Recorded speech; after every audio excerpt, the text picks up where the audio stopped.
ऐसे रजा साहब से शुरू करेंगे। Sir, how do you think, अगर निगरान हुकूमत ये कहे कि भाई हमारा तो सिर्फ काम है इलेक्शन करवा के और हम घर चले जाएंगे, तो इलेक्शन एक्ट 2023 की शेख 230 में तरमीम के जरिए निगरान हुकूमत को ये जो है हुकूक दिए गए, ये कहा गया कि आप बिल्कुल मुल्क की मुफाद में फैसले कर सकते हैं और मुआहदे भी कर सकते हैं। क्या निगरान हुकूमत अभी संभल ही नहीं पाई, फैसले नहीं कर पा रही, या फैसले कर ही नहीं पाएगी? थैंक यू आबिद नसीर साहब। सर देखें, निगरान हुकूमत की कोई ना लेगेसी है, ना स्टैंडिंग है, ना उसकी इंटरनेशनली एक्सेप्टेंस है। राइट। वो आपने देखा होगा कि हलफ बर्दारी में कोई सफीर नहीं आया।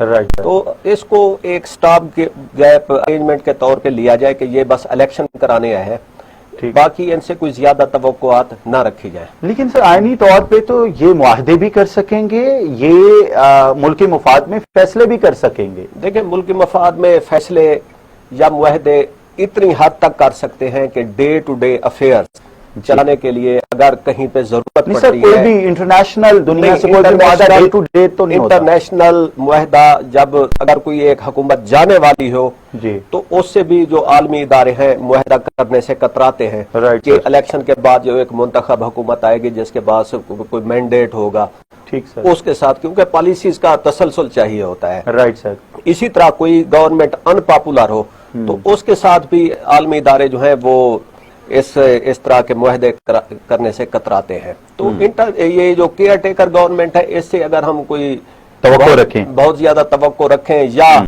वो जिस तरह निगरान हुकूमत कोई ज्यादा ही करीज से बाहर निकल कर खेल रही है और अवाम की तवक्कुआत बढ़ा रही है, राइट, तो वो बिल्कुल एक फजूल काम है। ये सारा जो इस वक्त बिजली के बिल का मसला है, महंगाई है, बदअमनी है, जो भी इश्यूज हैं, राइट, ये एक पिछली 16 महीने की जो हुकूमत थी उसके दिए हुए तहाइफ हैं। केयर टेकर गवर्नमेंट का तो शायद अभी ये क्या नाम है, हनीमून भी कह लें कि वो पूरा होते होते उनकी वो खत्म हो जाएगी।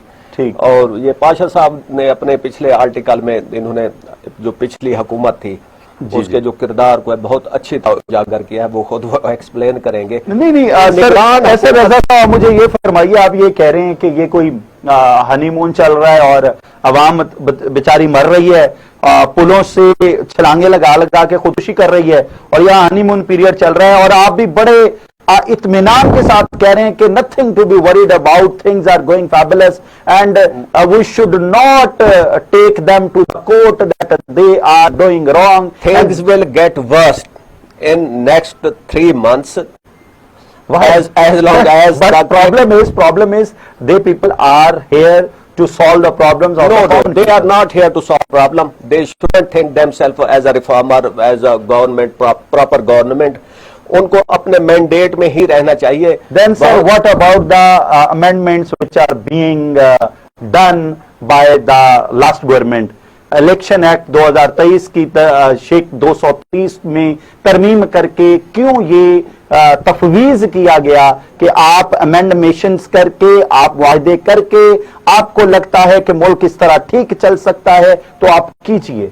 गन पॉइंट पर वो करवाई गई ऐसी अमेंडमेंट्स, क्योंकि एक जो मुंतखब हुकूमत होती है वो कभी भी अपने अख्तियारात दूसरे एक गैर मुंतखब इदारों को नहीं देती या नहीं देने चाहिए। जो मरकज पार का मरकज होता है वो हमेशा जो एग्जेक्टिव है आपके मुल्क का मुंतखब वजीर आजम है उसके पास होना चाहिए, मुंतखब असेंबली के पास होना चाहिए। गन पॉइंट पर करवाई गई, इसको थोड़ा इलाबरेट कीजिए। आम आवाम पहले ही परेशान है, वो इस वक्त परेशान है, ये गन कहां से आगे? हमने तो निगरान हुकूमत अनवारुल्लाह काकड़ साहब को बड़े एक पढ़े लिखे बंदे के तौर पे देखा है, जो कोट टाई पहन के रोजाना मिनरल वाटर पी के आम आदमी जिसको पानी नहीं मिलता उसके मसले पे गौर कर रहे हैं। नहीं, अनवारुल्लाह काकड़ साहब एक बहुत ही नफीस इंसान है, बहुत अच्छा बोलते हैं। आप पे गन तो नहीं है सर?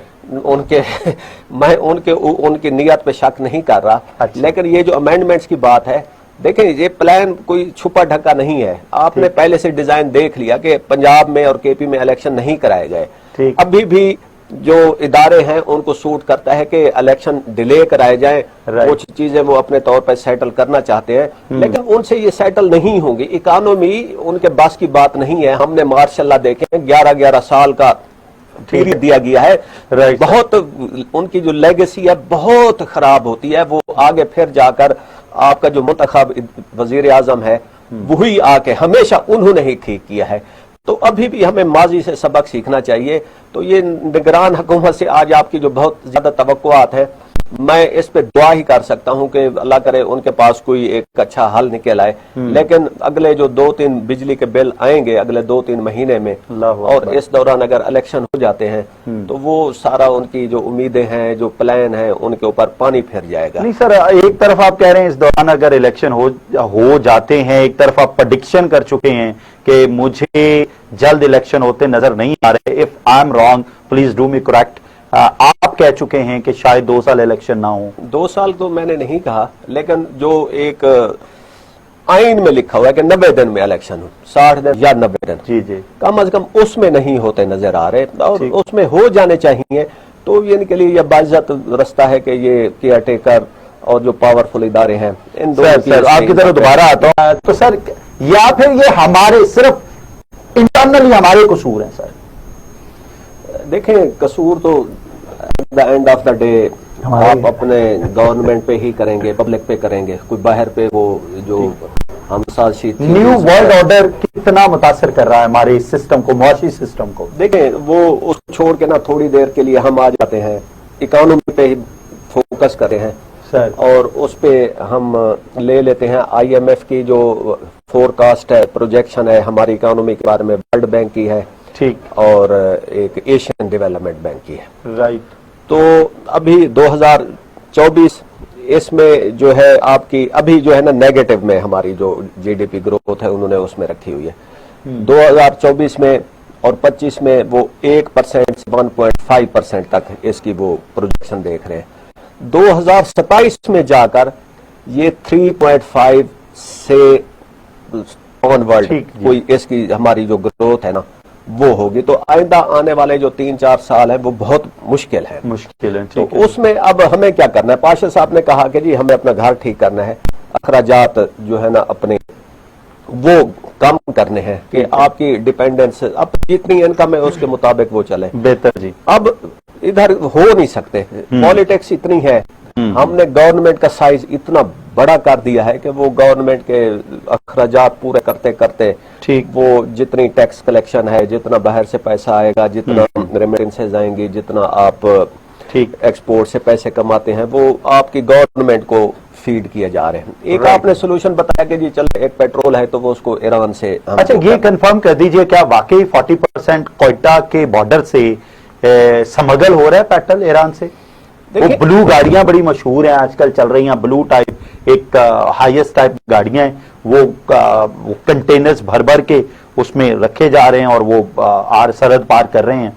और ये कहा जा रहा है कि जो कोयटा के इर्द गिर्द है 140 रुपए 150 रुपए पेट्रोल मिल रहा है, लेकिन जब पाकिस्तान में आप इन हो जाते हैं तो वही 292 रुपए पेट्रोल है। नहीं, मेरा ताल्लुक जो है ना वो मुजफ्फरगढ़ से है, ठीक है, तो वहां तक जो ईरानी पेट्रोल है वो मिल रहा है।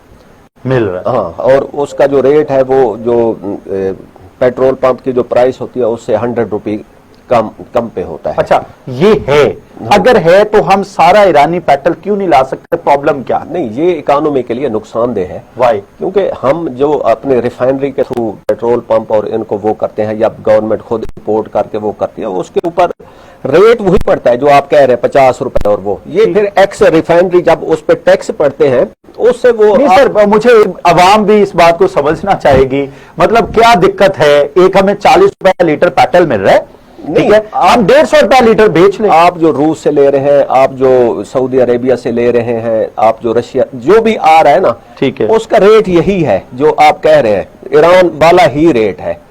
लेकिन उसके ऊपर गवर्नमेंट ने टैक्सेस लगाए हैं। ईरान से रिफाइंड पेट्रोल आ रहा है ना हमारे पास 40 रुपए, और वो वाला जो वो क्रूड ऑयल आ रहा है, क्रूड को जब हम वो काबिल इस्तेमाल बनाते हैं तो वो हमें 150 पौने 200 पड़ गया, और 100 रुपए हुकूमत लेगी तो 292 रुपए होगा। जो पाकिस्तान में रिफाइंड होता है, पाकिस्तान की जो रिफाइनरीज हैं ये बहुत इंटरनेशनल एक्लेम्ड वर्ल्ड क्लास की हैं, और पाकिस्तान में आपको ये बताऊं सर, आपको है ना से क्या कंसर्न है? वही है ना, आप अवाम को छोड़ दें, अवाम को कौन पूछता है, जो पाशा साहब कह रहे हैं जो आप वो भी सर, हम सिर्फ हुकूमत की बेहतरी के लिए बात कर रहे हैं। पेट्रोल अवाम के लिए नहीं है, गवर्नमेंट खरीदती है कि हम अवाम को बेच के उससे हम टैक्स लेने हैं, हमने अवाम को रिलीफ नहीं देना, वो एक उन्होंने अपने कंट्रोल में रखी हुई है चीज। तो वो अगर वो पेट्रोल को वो कर दें, इसी तरह इंपोर्टेड गाड़ियां हैं उनको वो बाहर वाली प्राइस पे वो करना शुरू कर दें तो वो आपको सस्ती मिल जाएंगी। मोबाइल फोन है, इसके ऊपर बहुत बड़ा टैक्स लगा हुआ है, ये इसके ऊपर वो आप टैक्स वो खत्म कर दें, स्मगलिंग की इजाजत दे दें, तो इस तरह जो पूरी आपकी गवर्नमेंट है वो कोलैप्स कर जाएगी। असल में गवर्नमेंट ने अपने आप को फीड करने के लिए पेट्रोल के ऊपर टैक्स लगाए हुए हैं। बिजली, मुझे एक बात अभी तक समझ नहीं आई। ये बात अपनी जगह मैं ये कह रहा हूं कि ठीक है, आपको रिफाइन करके 150 रुपए पौने 200 रुपए पेट्रोल पड़ा, आप 292 इससे भी कम में 5-10 लेट सपोज 150 रुपए ले रहे हैं, आप वही रिफाइंड पेट्रोल लेके उसको क्यों ना बेच लें, 150 उस पे ले लें, मैक्सिमम 200 पड़ेगा। देखिए बात यह है, मैं तो इस हक में हूं कि जो पेट्रोल है ना इसको 500 रुपए लीटर कर दें। ये एक बाहर की प्रोडक्ट है, ये हमारे यहाँ नहीं होता, पाकिस्तान की वो नहीं है। हम अपने डॉलर अपने पैसे बेच के इसको खरीदते हैं, सऊदी अरेबिया को फीड करते हैं, रशिया को फीड करते हैं। आप अवाम को बददुआएं लेना चाह रहे हैं। अवाम को चाहिए कि वो साइकिल पे आ जाए, अवाम को चाहिए मैस ट्रांजिट जो है ना, वो गवर्नमेंट को चाहिए ज्यादा बसेस चलाए कि लोग फैसिलिटेट हों। इधर वो हम थोड़ा सा काम हो तो गाड़ी निकालते हैं, मोटरसाइकिल पे वो जाते हैं। तो इसकी जो अवाम को ये शऊर दें कि भाई पेट्रोल जितना आप कम इस्तेमाल करेंगे वो मुल्क के लिए उतना ही ज्यादा फायदेमंद है। और गवर्नमेंट को चाहिए कि वो इसको जितना महंगा कर दे ताकि इसकी जो कंजम्पशन है वो खपत है वो थोड़ी होती जाए, और हमारे जो डॉलर है वो। क्या नवाज शरीफ साहब के पाकिस्तान आने से पाकिस्तान में सियासी मंजरनामा कोई तब्दील होगा, कोई मुआशी इस्तेहकाम आएगा, कोई मुस्लिम लीग नून स्ट्रांग होगी, या पीटीआई को कोई नुकसान होगा, पाकिस्तान पीपल्स पार्टी को कोई नुकसान होगा, या पाकिस्तान को कोई फायदा होने वाला है? ऐसा Raza sahab, how do you think Nawaz Sharif के आने से हो सकता है इंटरनेशनल दुनिया थोड़ी सी हमारी तरफ मोहब्बत से देखे? नॉन इशू है, नवाज शरीफ साहब उधर जहाँ पे हैं खुश हैं। अच्छा, उनकी अब सेहत और उम्र उस लिहाज से देखा जाए तो उनको लंदन में ही रहना चाहिए। अगर वो वापसी पे आएंगे सपोज तो वो पहले तो कोट लखपत जेल जाएंगे, उसके बाद कोई अरेंजमेंट होगा कि जी उनकी बेल की जाए। आगे कोई जज, जिस तरह आजकल इमरान खान की बेल की उस पे है, इसी तरह का कोई जज टक्कर गया तो वो अगर उनको शहबाज शरीफ साहब ने लंदन में खड़े होकर, अच्छा नंबर 1 तो शहबाज शरीफ साहब और नवाज शरीफ साहब बिल्कुल एक दूसरे के साथ खड़े हैं। नवाज शरीफ साहब खामोश हैं, शहबाज शरीफ साहब मीडिया के सवालात के जवाब दे रहे हैं। इसके पीछे को मुहर्रिक समझ आता है आपको? नहीं, नवाज शरीफ साहब जब से लंदन गए हैं उन्होंने खामोशी। अच्छा, और फिर शहबाज शरीफ साहब ने कहा कि काजी फायज ईसा साहब उन्होंने मुझे क्लीन चिट दे दी है और नवाज शरीफ साहब को मिल जाएगी, क्योंकि वो समझते हैं पैनामा में नवाज शरीफ को गलत सजा दी गई और वो इस फैसले की तस्दीक करेंगे। क्या उन्हें कहीं से गारंटी मिल गई है? देखिए, पनामा के अलावा एमन फील्ड अपार्टमेंट्स हैं और अल अजीजिया वो रेफरेंस है, उसमें उनको सजा हुई है। तो फिर भी आते ही बेशक वो बेगुनाह हैं जैसे भी हैं, तो उनको 2-3 महीने अगर जेल में रहना पड़ गया तो वो जितने जिस तरह के वो लाइफस्टाइल के आदी हो चुके हैं उधर, और वो अब डिजर्व नहीं करते जितनी उन्होंने मुसीबतें और वो देख ली हैं। तो उनको चाहिए कि वो लंदन में ही रहें। ये जवेद लतीफ साहब की तरह हम बस वो डेट्स आती रहे और हम उनको डिस्कस करते रहें। ये आप इधर ही प्रोग्राम में बैठे होंगे, 15 अक्टूबर को हम डिस्कस कर रहे होंगे कि एक नई डेट आ गई है और इंशाल्लाह जी 25 दिसंबर को वो लैंड करेंगे। ऐसा रजा साहब, आप बात करना मेरा ख्याल जरूरी समझते हैं, क्योंकि आपके लीडर का एक सिपाही पाकिस्तान पीपल्स पार्टी के इजलास में बैठा था और आपके लिए सुहाने रूह होगा ये। देखें जी, वो एतजाज अहसन साहब जो इस वक्त सेंट्रल एग्जीक्यूटिव कमेटी है पीपल्स पार्टी की जी, उसमें सबसे पुराने रुकन है और उनको बेनजीर भुट्टो ने उनको मेंबर बनाया था। राइट जी।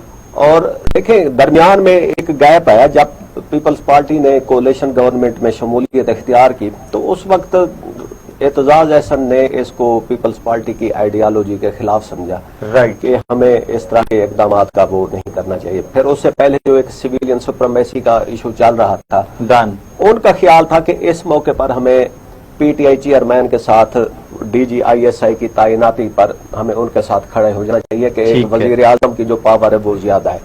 अब दरमियान में वो होता रहा तो लोग समझने लगे कि वो पार्टी छोड़ चुके हैं या वो, लेकिन वो अपनी ओपिनियन एक्सप्रेस कर रहे थे और पीपल्स पार्टी ये अलाउ करती है। फिर वो फैसल मीर साहब और वो चीमा साहब उन्होंने ऐलान कर दिया कि हमने जी इनकी मेंबरशिप सस्पेंड कर दी है, जो कि कभी भी नहीं हुई। अब जब CEC का इजलास हुआ तो उनको बकायदा एक हफ्ता पहले इंटीमेट किया गया कि जी ये इजलास है और आपने आना है, ठीक है, और वो गए हैं और उनको उस इजलास में बहुत पजीराई मिली है। तो एतजाज अहसन जो है, रजा रब्बानी, लतीफ खोसा, फरहतुल्लाह बाबर, ये एक अगर रियल पीपल्स पार्टी को देखना हो, जो जिसकी लेगेसी जुल्फकार अली भुट्टो, बेनजीर भुट्टो और उधर से आ रही है, जी बेहतर, वो इन लोगों के स्टेटमेंट्स और एक्शंस को देखना चाहिए।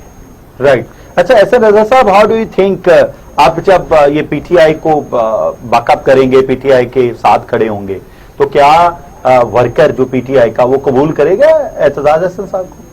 पीपल्स पार्टी का वर्कर, पाकिस्तान तहरीक इंसाफ का वर्कर? देखिए, पाकिस्तान उनका तो उससे कोई ताल्लुक नहीं है। वो उस वक्त जो बात कॉन्स्टिट्यूशनली जो करेक्ट बात थी, जैसे पंजाब अभी कहा था कौन सा कॉन्स्टिट्यूशन, कौन सा आइन, अभी आप कभी कॉन्स्टिट्यूशन को करेंगे, मेरी बात सुने।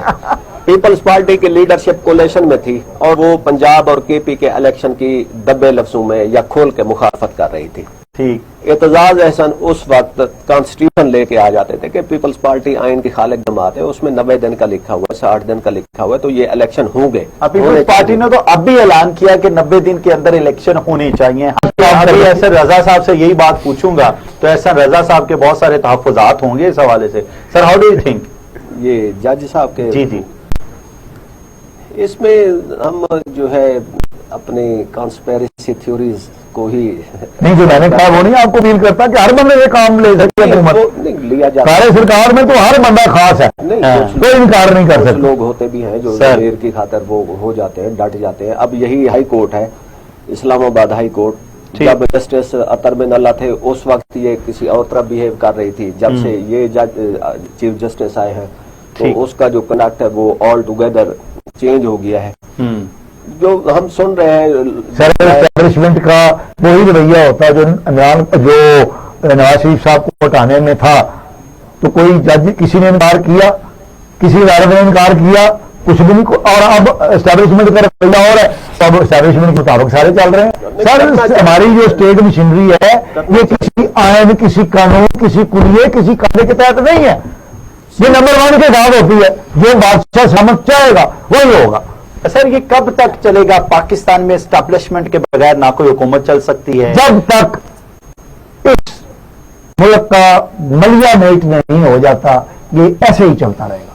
मेरा इसमें ये है कि जब तक, इन्होंने पहले बात की थी कि जब नवाज शरीफ, इमरान खान और बिलावल भुट्टो सारे एक ही तरह की लंदन की गलियों में नहीं फिरेंगे और एक ही तरह का विक्टिमहुड सब पे नहीं होगा और सारे एक पेज पे नहीं आएंगे, राइट, अब तक ये हालात ऐसे रहेंगे। वरना वो तब तक नहीं, अब तो आ गया ना एक पेज पे। पीपल्स पार्टी भी, नॉन लीग भी और इमरान खान भी। नई खबर आई है आवाम के लिए, इलेक्शन की बात नहीं। रजा साहब, निगरान वज़ीर आला पंजाब हुसैन नकवी ने मजदूरों की कम से कम उजरत 32,000 करने की इब्तदाई मंजूरी देते हुए काबीना के इजलास में रखने की मंजूरी दे दी है। सर, इसको जरा एलैबोरेट कीजिए, क्या ये काबिल अमल है, होगा ऐसे?